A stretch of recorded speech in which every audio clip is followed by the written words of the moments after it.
Hi guys, welcome back to Olivia's Blooms.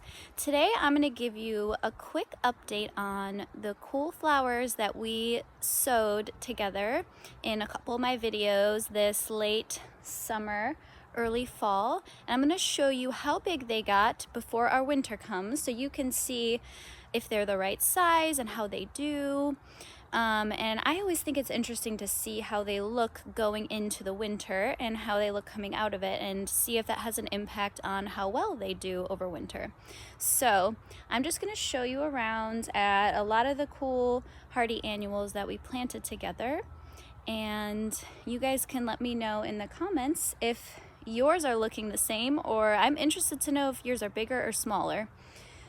Just a reminder, we're in zone 7A here in Charlottesville.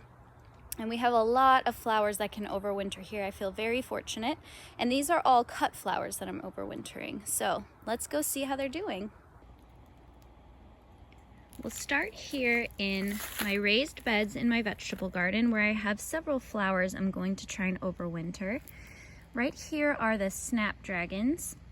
They are a little bigger than I would have liked, and I even pinched them back. You can see here they've started branching to try and slow their growth. I started these in soil blocks about, I'd say, 5 weeks before I wanted to plant them out, which was about 5 to 6 weeks before our average first frost. And our average first frost was exactly around the time when it usually is, right at the end of October. But these guys were happy. They grew a little bit taller. So I'm a little worried about all this foliage surviving. And what I'm probably gonna do, you can see here, I started putting some hoops up. I think I'm going to extend my frost cloth over this bed of what was supposed to be carrots, but you can see is mostly strawberries, and cover these guys up and see if that helps just a little bit. I also have some yarrow. And you can see here I mulched with leaves that we just mowed and saved from our yard. Yarrow's looking pretty good.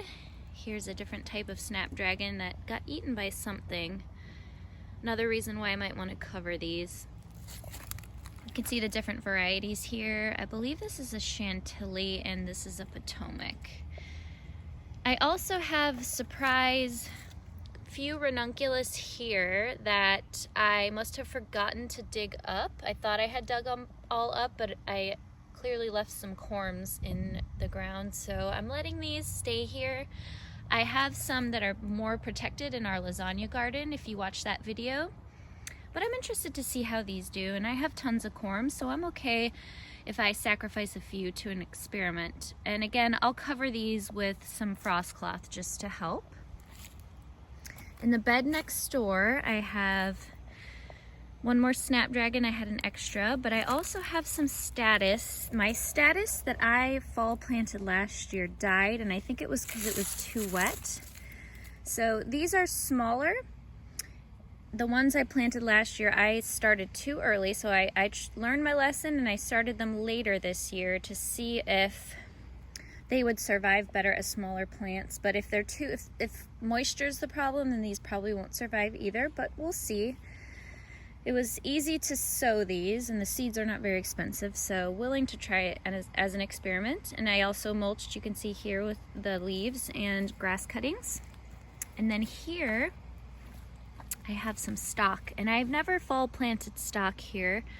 My spring planted stock was a little bit short, so I wanted to try a fall planting. Here's a couple here. These are just beets that I did not harvest in time before our first frost. But here's how the stock are looking.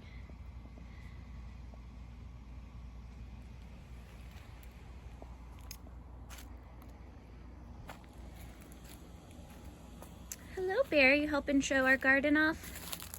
Okay, and here, next to my mustard greens, I have just some more yarrow. These got a little bit bigger. These were just some extra soil blocks I had that I figured I'd stick over here to see how they do, and they are actually a lot bigger, interestingly. So it'll be good to see how the different sizes fare over the winter. Now let's go look at the ones that we direct sowed or planted in the rest of the garden. Here's a sneak peek at how my cover crop experiment is going, and as you can see, this cover crop's doing well. I'll have to keep my eye on this even though it is cold. I want to make sure these don't go to seed. I'll have to work them into the soil before that happens. But overall, I'm happy with how this is going. Okay, back here behind our small cherry tree, I direct sowed some bells of Ireland. I only had a few come up, but that's okay. I think more will probably germinate in the spring. That's my experience with direct sowing bells of Ireland here. Here's a surprise snapdragon that somehow got seeded here, which, hey, no complaints there. But there's one bell of Ireland. I think that's a pretty good size.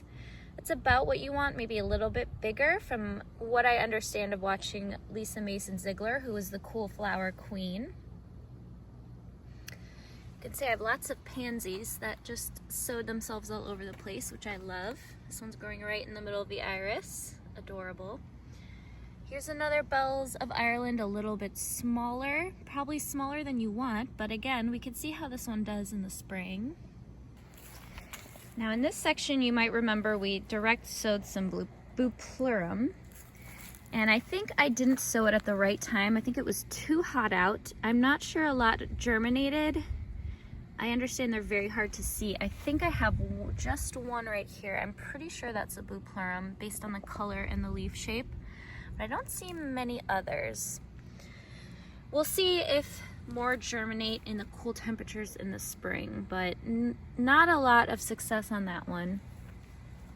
Here's some anemones. Again, these are ones that I had planted here in the spring, and I thought I had dug them all up and there were some left over.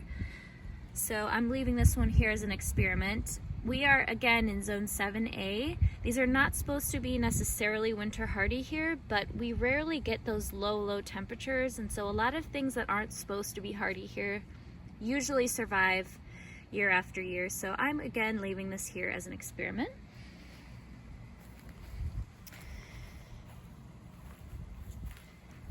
Now what's looking very good is we have a lot of the Sahara Rudbeckia, and that's the size about that mine.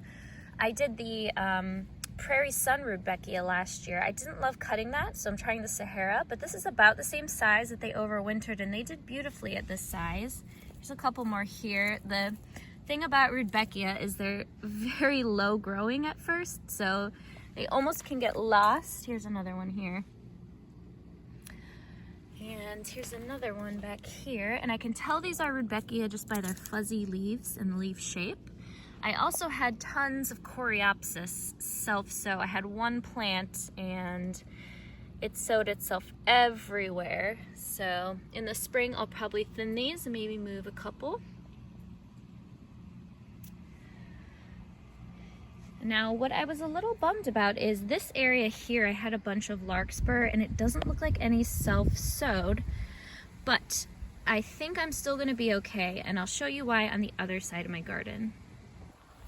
Here we are on the other side of my garden by the bird feeder, and this is where I had another patch of larkspur. This was the QIS salmon, and look at all of these beautiful larkspur babies that self-sowed here.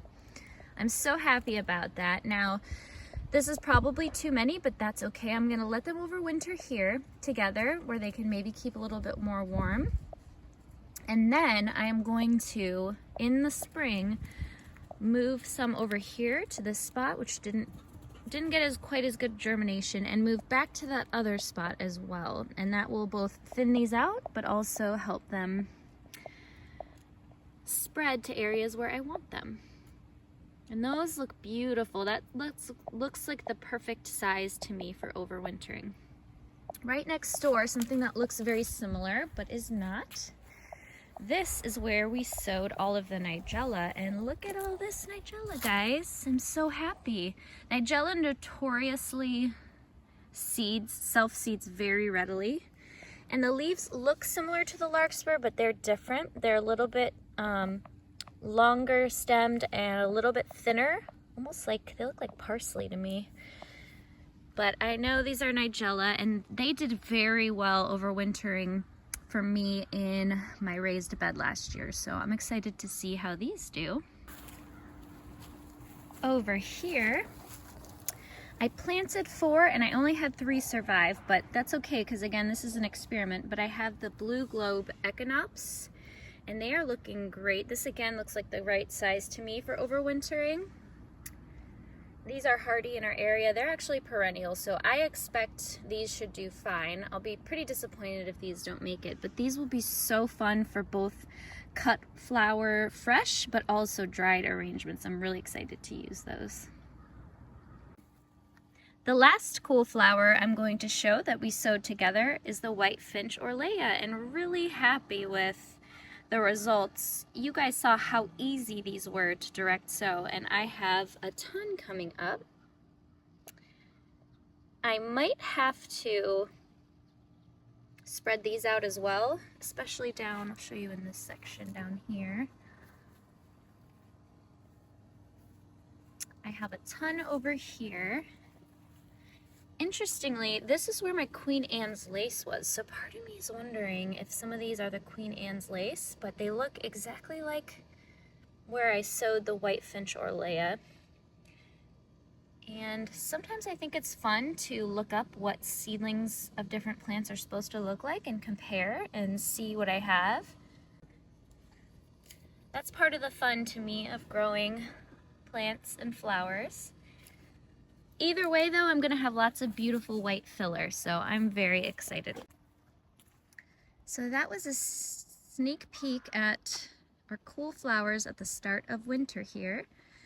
And I can't wait, I'm already excited for the spring, but I hope you guys had as much fun in this cold winter garden today as I did. Oh, are you helping me, Bear? Are you helping me? Oh, thank you. Thanks. It's really helpful. No. Doesn't make sense. What? Bear, what are you eating? Bear. Oh good, she just dug up my